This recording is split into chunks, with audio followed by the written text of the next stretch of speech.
Last lecture में मैंने आपको कहाँ तक बता दिया था, रेजोल्यूशन हो गई थी, कॉम्पोजिशन भी हो गई थी।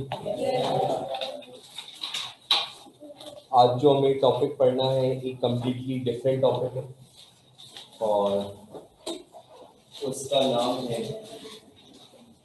Unit vector.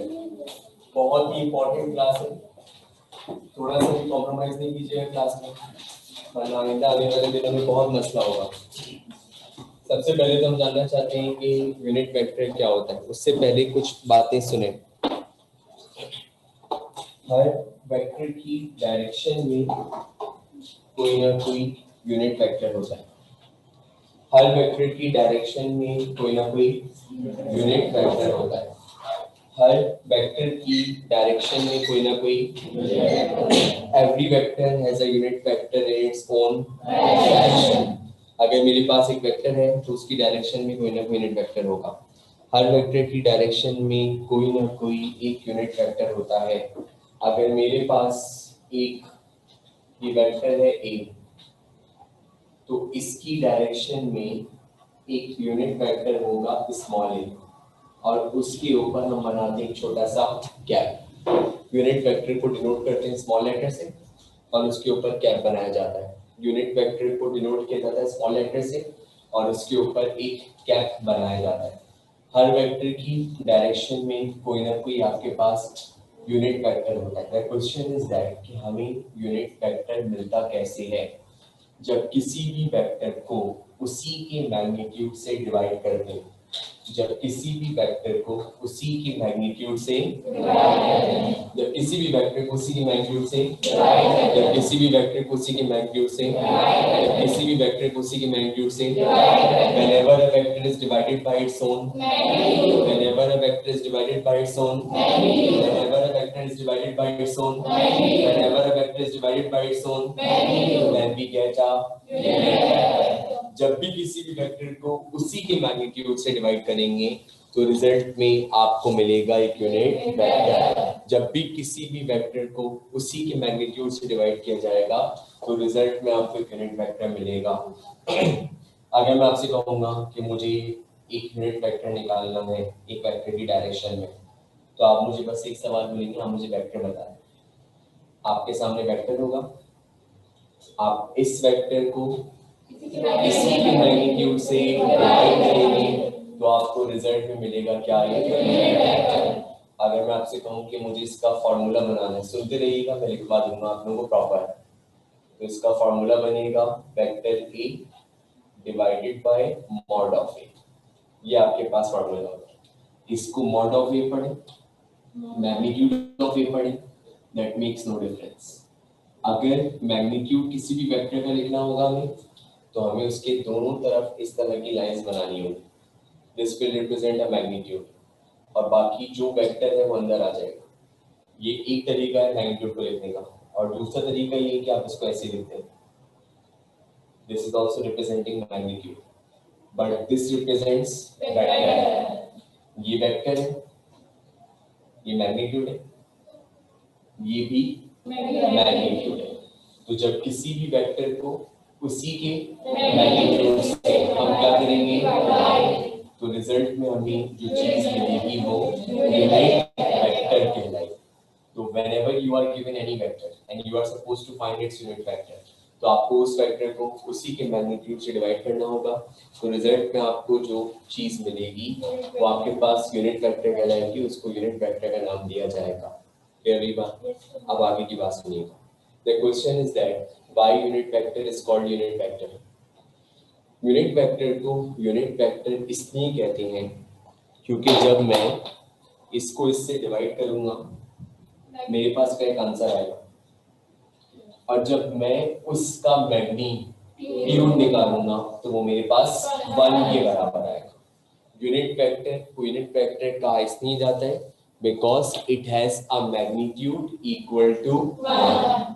यूनिट वेक्टर को यूनिट वेक्टर इसलिए कहा जाता है क्योंकि उसका मैग्नीट्यूड 1 के बराबर होता है। ये मैं आपको आज ही की क्लास में एक सवाल कराऊंगा और उसमें मैं आपको एक प्रूफ करके दिखाऊंगा, यूनिट वेक्टर निकालना सिखाऊंगा कैसे निकालते हैं। तो there is no need to worry at all. फिलहाल आपको पता होना चाहिए यूनिट वेक्टर की डेफिनेशन क्या होती है। यूनिट वेक्टर की डेफिनेशन के बारे में हमने देखा वो क्या होती है। फिर उसको निकालने के जनरल फार्मूला, ये जनरल फार्मूला है।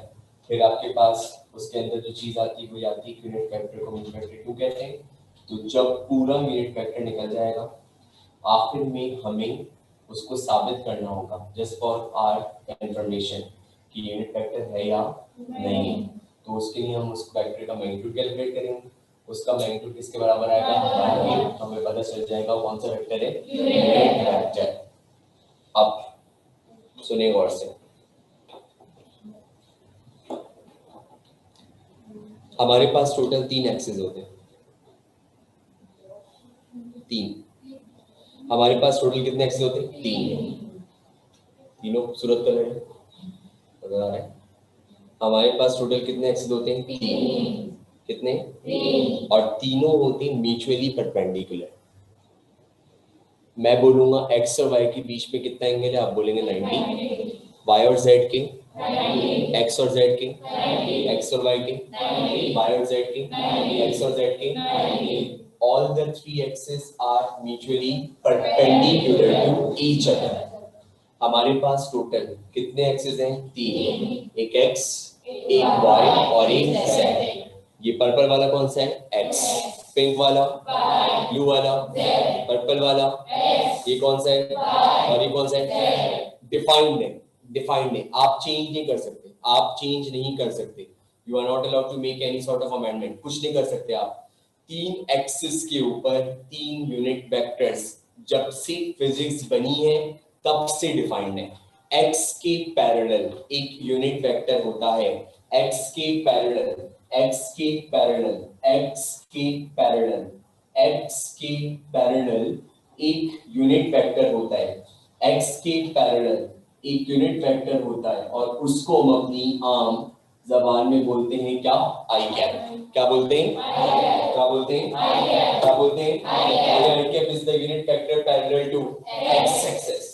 आई cap is the unit vector parallel to, I cap is the unit vector parallel to, I cap is the unit vector parallel to, I cap is the unit vector parallel to. X axis के parallel कौन सा unit vector होता है, x के parallel कौन सा unit vector होता है, एक्स के पैरेलल कौन सा यूनिट वेक्टर होता है। इसी तरह वाई के पैरेलल यूनिट वेक्टर होता है,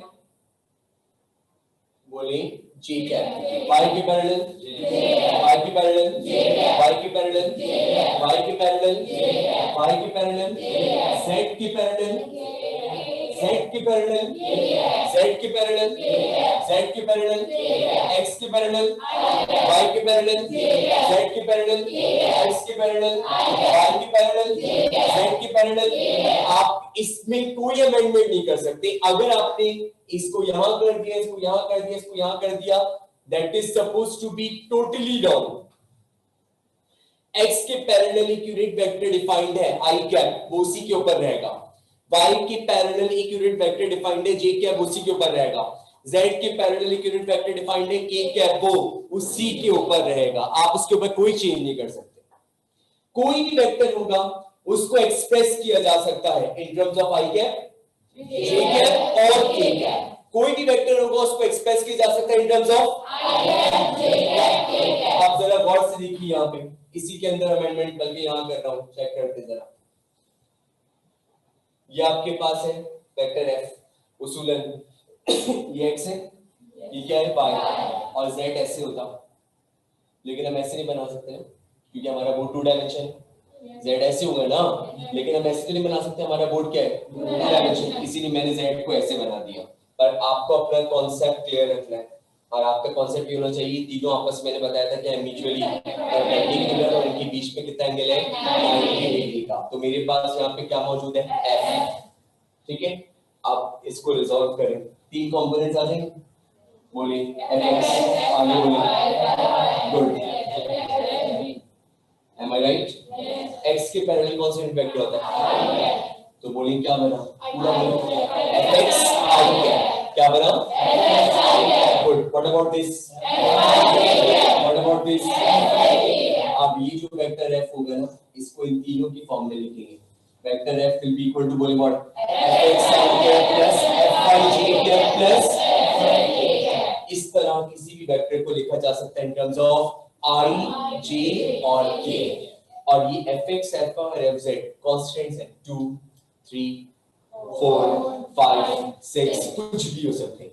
They can be positive, they can be, क्योंकि अगर x इस तरफ प्लस में तो इस तरफ माइनस, अगर y ऊपर प्लस, अगर y मेरी तरफ नेगेटिव z तो आपकी तरफ पॉजिटिव.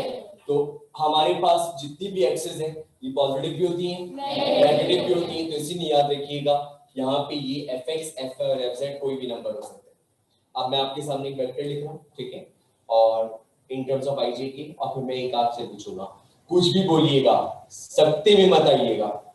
तो मैंने आपके सामने लिखा वेक्टर e बराबर होगा 5i minus 2j plus 3k.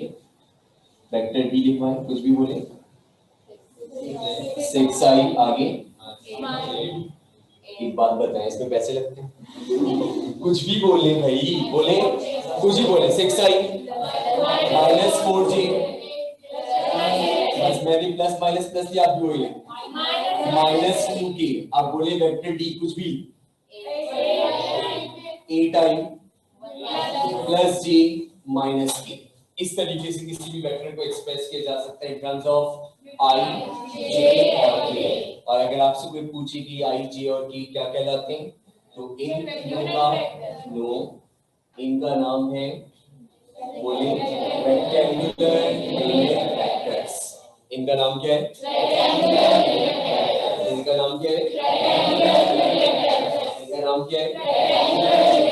अब मेरी आज की एक और बात सुनिए, मैं अभी सब लिखवा दूंगा, पूरा लेक्चर दूंगा, उसके बाद पढ़ते हैं कुछ.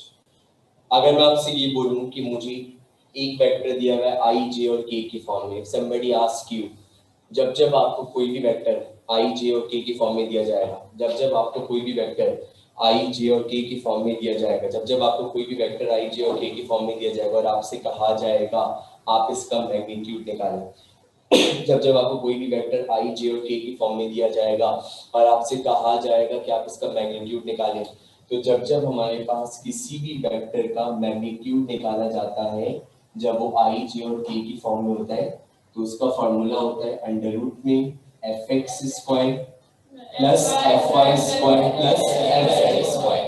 अगर यहाँ पर यही a होता तो क्या बनता है अंडर रूट में ax square plus ay square plus az. अगर यहाँ पे b होता तो क्या बनता bx स्क्वायर प्लस. अब सुनिए, fx is the coefficient of I cap. fx is the coefficient of I cap. fx is the coefficient of I cap. fx is the coefficient of I cap. fy is the coefficient of j cap. fy is the coefficient of j cap. fy is the coefficient of j cap. fz is the coefficient of j cap. Did you get my point? fx is the coefficient of I cap. fy is the coefficient of j cap. और fz is the coefficient of j cap. इस तरह निकलेगा vector का magnitude. और इस फॉर्मूले में कभी भी सबट्रैक्शन नहीं होगी, कभी भी, क्योंकि अगर इनमें से कोई एक नेगेटिव भी होगा तो स्क्वायर की वजह से वो पॉजिटिव हो जाएगा. अगर इनमें से for example if I ask you इसका मैग्नीट्यूड कैलकुलेट करें, आप देखें अच्छी बात एग्जांपल लिखी हुई, मैंने इसका मैग्नीट्यूड कैलकुलेट करा, फॉर्मूला लगाया मैंने अंडर रूट में ax square plus ay square plus az square. अब मुझे ax लिखना है, कोएफिशिएंट ऑफ i कितना है 5, तो बोलिए क्या लिखूं 5 का स्क्वायर. ay का कोएफिशिएंट -2, 2 नहीं -2, क्या लिखूं -2 का स्क्वायर.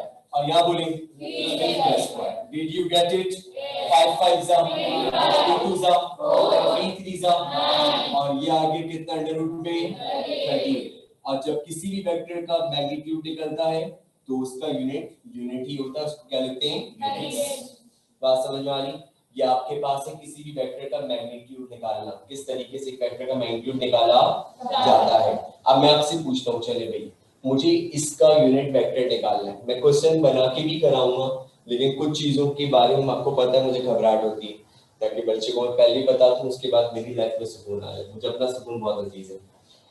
तो आपके पास अगर मुझे इसका यूनिट वेक्टर निकालना है इसी का, तो आपको मेरी स्टार्टिंग की क्लास की बात याद होनी चाहिए. यस, मैंने आपसे बोला था कि अगर मुझे इस वेक्टर का यूनिट वेक्टर निकालना होगा तो हमें यूनिट वेक्टर उस वक्त मिलता है जब हम किसी भी वेक्टर को उसी की मैग्नीट्यूड से क्या करते हैं, डिवाइड। तो जब हम किसी भी वेक्टर को उसी की मैग्नीट्यूड से क्या करते हैं, डिवाइड, तो रिजल्ट में हमें जो चीज मिलती है वो क्या कहलाती है, यूनिट वेक्टर।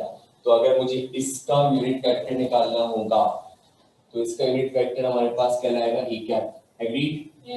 और इसका फॉर्मूला होगा vector E divided by what, magnitude of it.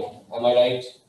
हमें वेक्टर ई तो पता है, वेक्टर ई तो लेकिन मैग्नीट्यूड नहीं पता। तो जब भी किसी भी हमें वेक्टर का यूनिट वेक्टर निकालने को आएगा तो हमारी सबसे पहली प्रायोरिटी होगी कि हम उसका मैग्नीट्यूड निकालें। अब आप बताइए, क्या मैंने आपको मैग्नीट्यूड कैलकुलेट करना सिखाया? आप बताइए, क्या आपको वेक्टर पता? वेक्टर पता, मैग्नीट्यूड पता। अब आप इस वेक्टर को उठा के इसके मैग्नीट्यूड से क्या कर देंगे, तो क्या मिल जाएगा, यूनिट वेक्टर। आप देखिए जरा मैं क्या काम कर रहा हूँ यहाँ पे, बताइए वेक्टर ही कितना है, 5i बोले भाई, -2j प्लस 3 और नीचे वेक्टर ए का मैग्नीट्यूड कितना है, कितना √30। तो should I suppose to write √30? जब एक वेक्टर लिखा जाता है तो बोले इसका i अलग, j अलग, और जब एक वेक्टर लिखा जाता है उसका i अलग, i अलग, ऐसे ब्रेक करें, क्या लिखूं बोले, 5/√38 क्या आएगा, i है। 5/√38, 5/√38 आई है। फिर क्या लगा है, माइनस, हमने लगाया माइनस, माइनस में 2/, फिर ये कहलाएगा unit vector in the direction of what, vector A. इसको हम कहेंगे unit vector in the direction of vector A. कुछ भी कह सकते हैं आप, यू कैप भी कह सकते हैं इसको, यूनिट वेक्टर है यू कैप, ए कैप भी कह सकते हैं, बी कैप भी कह सकते हैं। यूनिट वेक्टर है, ज्यादातर यू कैप से नोट करते हैं। अगर फॉर एग्जांपल वेक्टर ए है तो उसको आप उसी के छोटे लेटर से भी कर सकते हैं। बस ये बात याद रखिएगा, उसके ऊपर आपको क्या बनाना पड़ेगा, क्या यूनिट वेक्टर है। आप बोर्ड वालों का तरीका थोड़ा सा चेंज है, आप वो यूनिट वेक्टर निकालने को नहीं कहते, कह सकते हैं, लेकिन अब वो ना ये देंगे आपको और बोलेंगे साबित करें यूनिट वेक्टर, कहेंगे साबित करें, proof that this is a unit vector. अब उसने जब ये कहा ना साबित करें यूनिट वेक्टर है, इसका मतलब अब आपको कुछ भी करके ये प्रूफ करना है कि जब भी हम इसका मैग्नीट्यूड निकालेंगे तो 1 के बराबर है। तो ये क्वेश्चन खत्म हो गया। अब मैं आपको क्वेश्चन बना के भी करवा दूंगा, मैंने बोला है खत्म हो गया, छोड़ दे इसका पीछा। अब मैं सिर्फ अपनी बात को मनवाना चाहता हूँ, और मेरी बात क्या है, मैंने अभी बोला यूनिट वेक्टर को यूनिट वेक्टर इसलिए कहते हैं क्योंकि इसका मैग्नीट्यूड 1 के बराबर होता है। तो अगर मैंने आपको एक एमसीक्यू दे दिया which one of the following is a unit vector, और मैंने आपको 4 वेक्टर दे दिए, तो आपको पता होना चाहिए कि इनमें से यूनिट वेक्टर कौन सा है, तो आपको उसको निकालने का तरीका आना चाहिए। आप एक बात बताएं, is it I, is it J, is it K? और मैंने कहा था जब कोई भी vector in terms of I J और के होता है तो उसका मैग्नीट्यूड हमेशा अंडर रूट में उनके स्क्वायर के सम के बराबर होता है। तो बताइए इसका मुझे मैग्नीट्यूड निकालना है, डायरेक्ट निकालूंगा। सबसे पहले आई के कोफिशिएंट का स्क्वायर, फिर जे के कोफिशिएंट का स्क्वायर, आगे सन्नाटे में ना बैठे भाई, सन्नाटे में ना बैठे। क्या ये आई, क्या ये जे, क्या ये के? मैंने अभी अभी आप सबसे क्या बोला था कि जब कोई भी vector in terms of I J और के होता है तो उसका मैग्नीट्यूड निकालने का फार्मूला सिर्फ एक होता है, अंडर रूट में कोफिशिएंट ऑफ आई का स्क्वायर प्लस कोफिशिएंट ऑफ जे का स्क्वायर प्लस कोफिशिएंट ऑफ के का स्क्वायर। तो मेरे पास आई का कोफिशिएंट क्या है, 5/√38। तो मैंने लिखा 5 आगे बोले अंडर रूट, क्या बोले -2/√38 प्लस 3/√38। सॉल्व करें, 5 5 सा रेडिकल से स्क्वायर, माइनस माइनस 2 2 सा रेडिकल से स्क्वायर, 3 3 सा रेडिकल से स्क्वायर। Are you clear? ये क्या है, ये क्या है, ये क्या है? जब डिनोमिनेटर सबका सेम हो ऊपर वाले डायरेक्टली ऐड हो जाते हैं। तो 9 4 13 25 और 13 38, तो इसका मतलब ऊपर भी आया 38, नीचे भी क्या आया 30 38, तो क्या ये अंडर रूट 1 बचा, तो आंसर बोले क्या आया, तो क्या बात साबित हुई, it is nothing but ah, why, because it has a magnitude equal to 1। ये बात साबित करने को आएगी। एक तो यूनिट वेक्टर निकालना आना चाहिए, वो निकालना सीखा कैसे निकालते हैं, किसी भी वेक्टर को उसी के मैग्नीट्यूड से क्या करेंगे, divide. But if you are given two or more vector and you need to decide this is the unit vector or not, तो you have to show all these steps. और आखिर में अगर जाके हमें मैग्नीट्यूड 1 के बराबर मिला तो फिर हमें सेटिस्फेक्शन हो जाएगी कि कौन सा वेक्टर है, यूनिट वेक्टर। अब लिखें यूनिट वेक्टर की definition.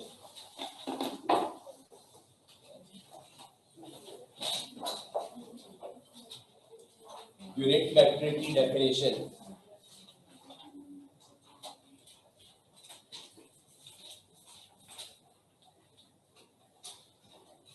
when a vector is divided by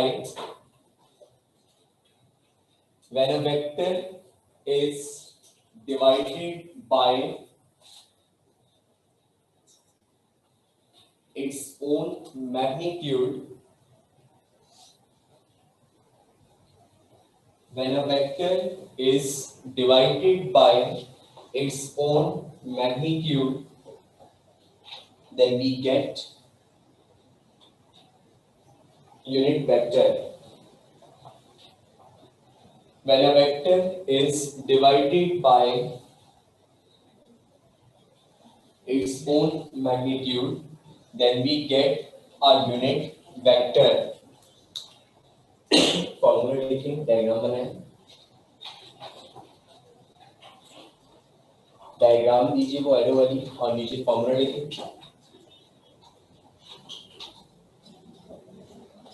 ball pen से काम क्यों नहीं, okay.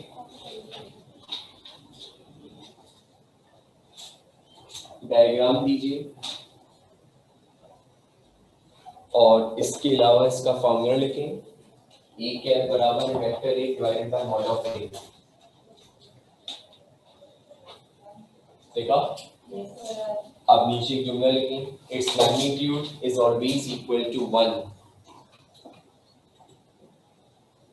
It's magnitude is always equal to 1, its magnitude is always equal to 1. Heading rectangular unit vectors. Rectangular unit vectors.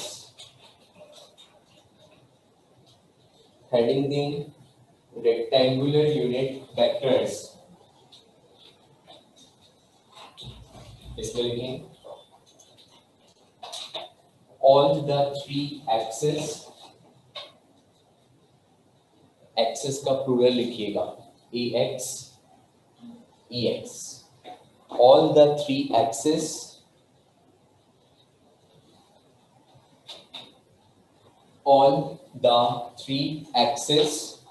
x, y and z, x, y and z are mutually perpendicular to each other. All the three axes x, y and z are mutually perpendicular to each other. देखा बेटा? Similarly, full stop, we have three unit vectors.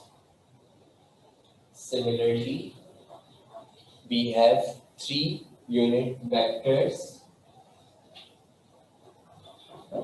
I cap, comma j cap and k cap. Similarly, we have three unit vectors I cap, comma j cap and k cap are parallel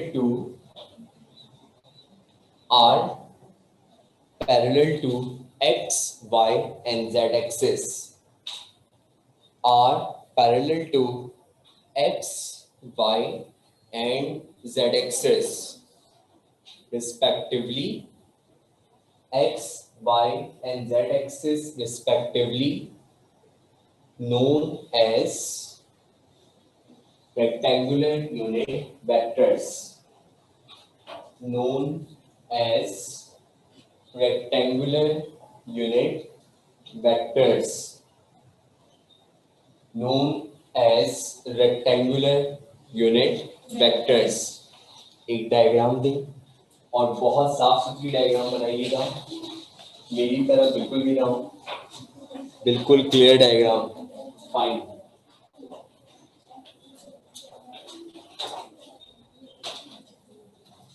पहले x Y और Z indicate करें उस पर, और उसके बाद आई जी के बेटा बेटा कौन कर रहा है, अम्मी कौन है यहाँ पे, आई जे और के।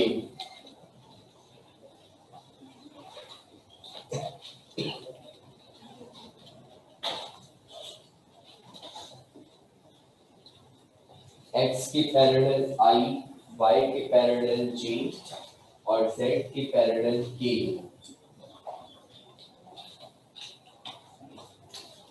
खुदा के लिए ऐसी डायग्राम मत बनाइएगा जो मुझे कॉपी में नजर आई है। ये किसने बनाई है? ये है, ये 90 लगने चाहिए तीनों।